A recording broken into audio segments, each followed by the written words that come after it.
Assalamualaikum warahmatullahi wabarakatuh. Nama saya Rindasari dari kelas 8C. Saya akan membacakan tentang sejarah. Yang pertama, sejarah tahun 1602. Abad ke-17, Maret 1602, Belanda berusaha memonopoli perdagangan rempah-rempah dengan membentuk suatu kongsi dagang bernama Vocht. Negara yang pernah menjajah Indonesia selanjutnya adalah Belanda. Bahkan penjajahan dilakukan selama 350 menjadi penjajahan terlama di Indonesia. Hindia Belanda pada zaman ke-17 dan 18 tidak dikuasai langsung oleh pemerintahan Belanda, namun oleh perusahaan dagang bernama Perusahaan Hindia Timur.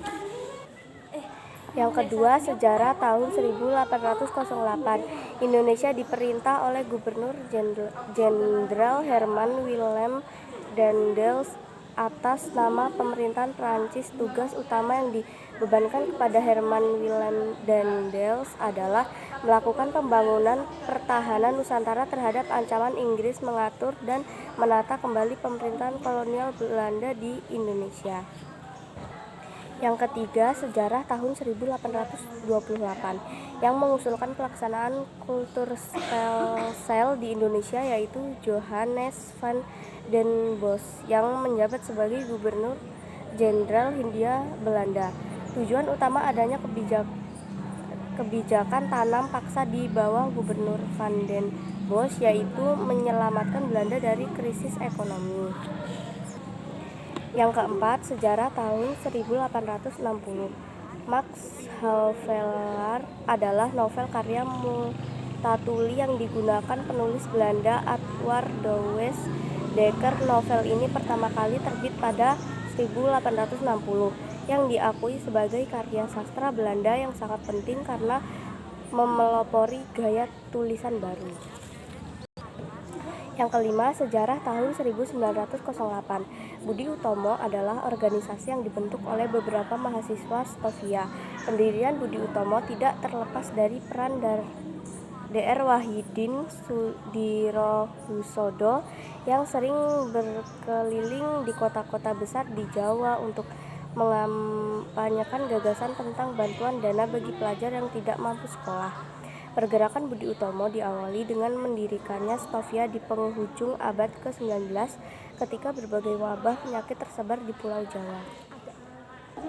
Yang keenam, sejarah tahun 1928.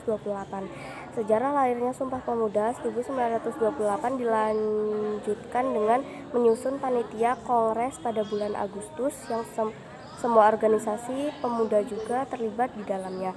Peristiwa sejarah lahirnya Sumpah Pemuda tersebut juga mengungkapkan bahwa Kongres Pemuda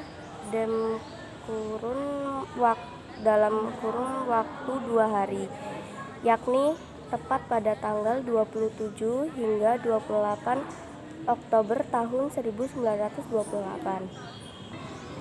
Yang ketujuh, sejarah tahun 1945. Pada tahun 1945, panitia persiapan kemerdekaan Indonesia melantik Soekarno sebagai presiden dan Mohatta sebagai wakil presiden dengan menggunakan konstitusi yang direncana beberapa hari sebelumnya.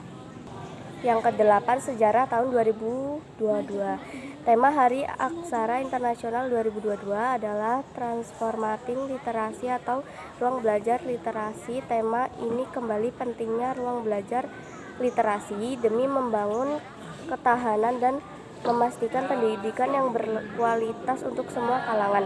Setelah pandemi COVID-19, hampir 24 juta pelajar mungkin tidak kembali ke pendidikan, dari mereka kebanyakan anak perempuan dan perempuan muda.